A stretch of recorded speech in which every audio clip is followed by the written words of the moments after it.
Hey kid, don't ever let them get inside your head. They'll tell you what to do in life instead of everything you know that you could get. Don't let them guide your life towards regret. I'll fight for what I love with every breath. My past is filled with things I won't forget. I use them all to push me to my best. Hello everybody, Ronald Ray here, your boy with a cornbread accent. Welcoming you to this week's WWE Raw Recap Show. This week's Raw takes place at the Toyota Center in Ontario, Canada. The main event of the night was the Judgment Day. Damian Priest and Finn Balor against Kevin Owens and Sami Zayn for the World Universal Tag Team titles. I just put stuff in there.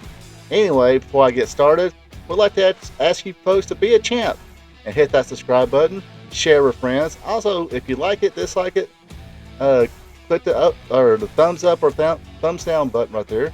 Other than that, let's let her rip. Alright, right off the bat, we start off with a Cody Rhodes segment. Can't be an intro to Raw without Cody Rhodes, right?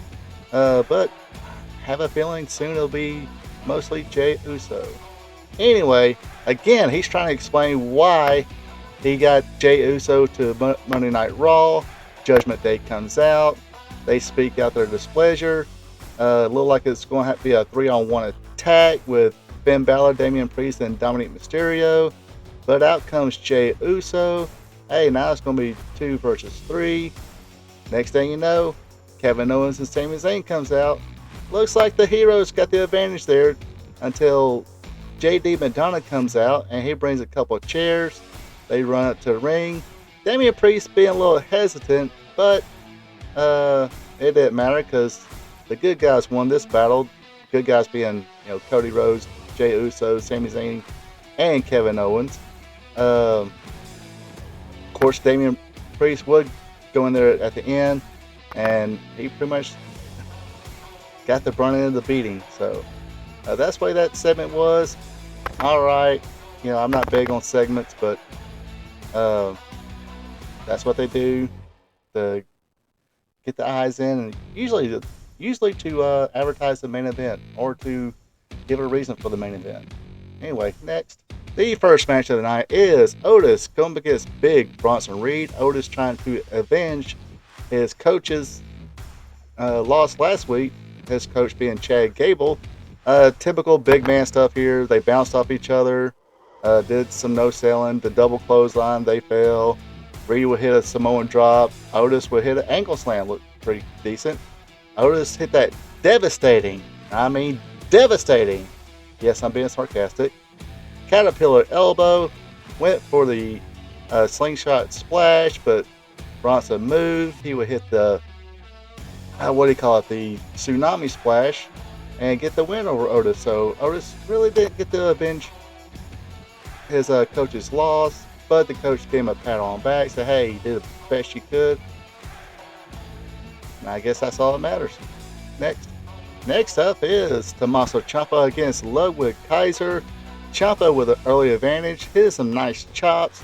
Kaiser would hit Ciampa with a Bobby Eaton approved right hand. Knocks Ciampa off the apron, into the guardrails, or into the steps, excuse me, my bad. Ciampa make a comeback, looks like he's going to put it away. Then Vincent Giovanni came in, but paid for it with a knee to the face. Kaiser would hit Ciampa with an enziguri. Ref is still a little distracted with Vinci just sitting up there, by the ropes. Kaiser would just kick him out of the way. Unfortunately for Kaiser, he was nailed with a knee strike by Ciampa. This would give Ciampa the win. And it looks like we got a little bit of dissension now with the Imperium. There was a backstage segment after, of course, when Chad Gable was trying to cheer Otis up. Ludwig Borga came in, or Ludwig Kaiser came in, excuse me. Thinking, early 90s there. Ludwig Kaiser would come in and say, that's the problem with you people. You just take losses and still get a pat on the back. Then Chad Gable was like, hey, don't you got, browbeating to get from Gunther for losing your match? and that's where he went. Got the browbeating. Now Giovanni is Kaiser's responsibility, and Gunther's going to take care of Tommaso Ciampa. Next, and take two. Anyway, next match is Natalya versus Tegan Nox. Natalya not happy about Tegan Nox going to Adam Pearce, trying to get herself a NXT championship opportunity. This is okay match here. Look, sorry, not everybody knows. I mean, you see the crowd reaction. Nobody really knows who Tegan Nox is. Wasn't like when Paige came out. Paige got a huge pop. It wasn't like when Sami Zayn answered the United States Championship Open Challenge John Cena had a few years ago. Everybody knew who Sami Zayn was. And the crowd popped, and Sami Zayn popped his shoulder. But like I said, okay enough match. Nox won with a Shining Wizard. It just, right now, somebody like that, you're going to have in the main roster or whatever, build them up, make people care. You can't just throw them in a match and say, oh yeah, here we go. Because not everybody's going to know who it is. It's a small minority group. Take two shots, because I said about 15 times already. Next up, Seth Rollins comes out, does his promo, everybody sings his song, and we have a right here, right now moment, but not for a fight. He wanted answers from Shinsuke Nakamura. He finally appears on the big screen. Looks like Fastlane is going to be a last man standing match between Seth Rollins and Shinsuke Nakamura for the WWE World's Heavyweight Championship. Alright, next up is for the NXT North American Championship. And you wonder why I don't say not giving WWE a hard time for having their other brand on the main roster show. Hey, because it's always been their brand. This is a different this is their developmental league or territory, whatever you want to call it, and they're displaying on their main roster. That's why. It ain't like Ring of Honor that have a name of their own before AEW. So anyway, hopefully that answers that question. So we get Dragon Lee challenging Domic Mysterio for the NXT North American Championship. Dragon Lee, man, he showed his stuff here. A little bit of a spot fest, but this is really to have a display of what Dragon Lee can do. Not all of it, but just enough to kind of say, oh, this kid's got something. Like I said, not everybody's probably seen him. This is a debut match, whatever. Not everybody. And Raw draws 1 million people. Dynamite draws, less than that. So not everybody's seen them. But anyway, good little display. Like I said, a little bit of a spot fest. And I will have to agree with Wade Barrett. This is probably Domic Mysterio's best single performance. Nobody from the Judgment Day at ringside. Even though he did cheat a little bit. Domic will counter a charge by straddling Lee against the top rope. Then hits a frog splash for the win. And of course, when he's, what I mean by straddle him is like, the top rope went between Dragon Lee's legs. Ouch. Boo. Ask any guy. Most guys probably cringe when they seen that. Anyway, so ref let it go. Dom with a frog splash got the win.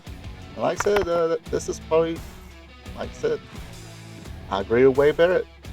Probably one of the best matches by himself that Domic Mysterio has had. So hopefully he can keep it up. Hopefully maybe he's starting to make those trips during the week down to Performance Center, trying to get better. You're welcome. Alright, next up we have an interview with Nia Jax. She's interviewed by Michael Cole. She states that she's the baddest woman in the world because she went in there and squashed everybody. Like I said, I can halfway understand she attacked Raquel Rodriguez and Rhea Ripley, but not sure why she had to get interfered in the tag team match and squash everybody. See, I could be critical to the WWE. Anyway, Zoe Stark comes out. Don't like how they use Zoe Stark here, but I'm not a soy boy. Not going to whine about it. I guess that was the best option at the time. Zoe Stark, because she's not quite there yet. Once she kind of gets everything, like I said, once she gets everything figured out, you know, she can be a star, but not quite yet. Anyway, she does come out saying the only reason Nia squashed her because she did it where her back was turned, tried face to face. They had their match. Starks put up a fight.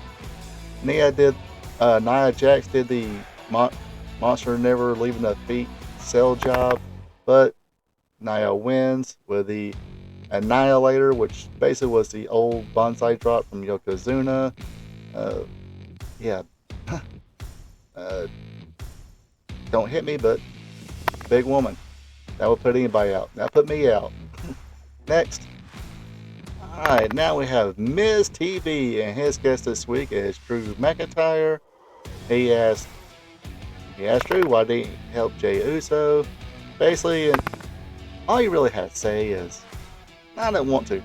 I wish somebody would just do that. Which kind of sounds like something Orange Cassidy would do. Be like, yeah, I don't want to. Then he would walk off. But basically, Miz was trying to butter him up, saying, oh yeah, you're just like me. And Drew's like, no, I'm nothing like you, yada yada. New Day comes out, they question his manhood, which will lead to a match between Drew McIntyre and Kofi Kingston. Decent match here. Drew threw Kofi around in the beginning. Kofi would come back with a high flying move. Both sold really well for each other. Ivar would come out and attack Xavier Woods. This would distract Kofi. Unfortunately for him, that distraction got him a Claymore kick to the face, and it gave Drew McIntyre the win. Ivar would come into the ring. Drew and Ivar would kind of stare at each other. Drew McIntyre would walk off, and Ivar would give Kofi a whooping now. So he'd come back. I mean, once he got to the ramp, Drew did look back and was like, man, oh well. So yes, I guess now the full heel turn of Drew McIntyre is pretty much set, and that should be very interesting. Big, brutal, mean Drew McIntyre, which we've seen it before.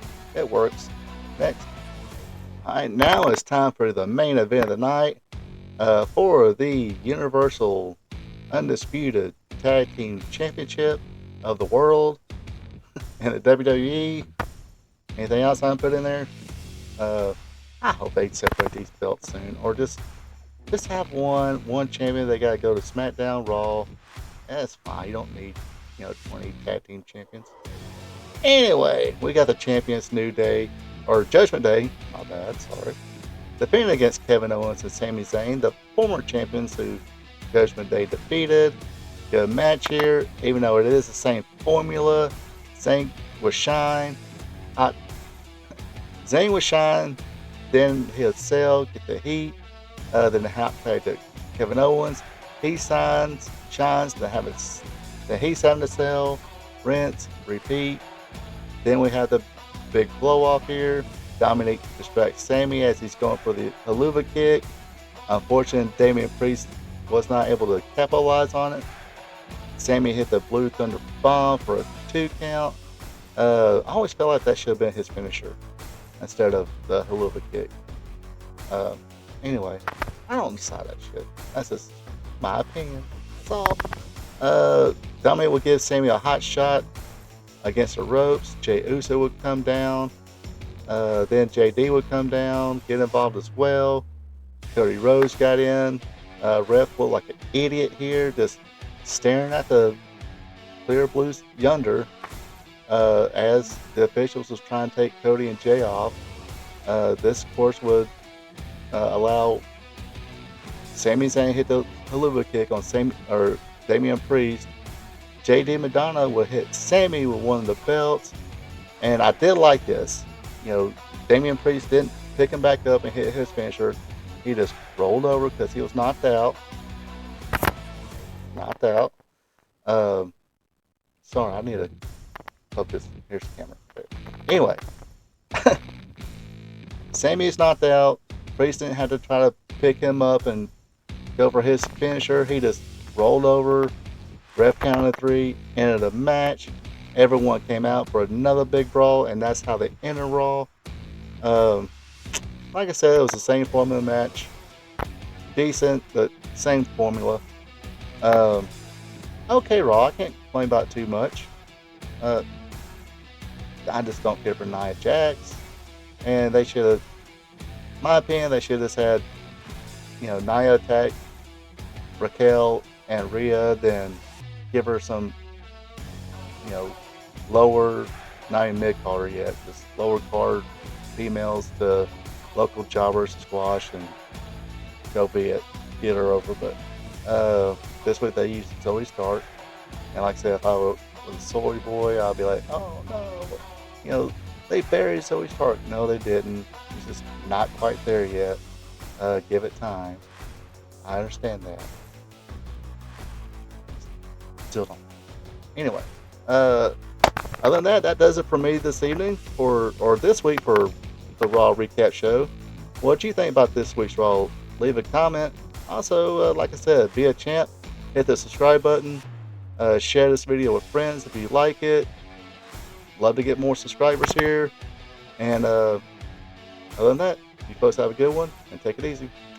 We here at RP Tube Vision would like to thank you for tuning in. Don't forget to like, subscribe, and share. Also check out Friends of the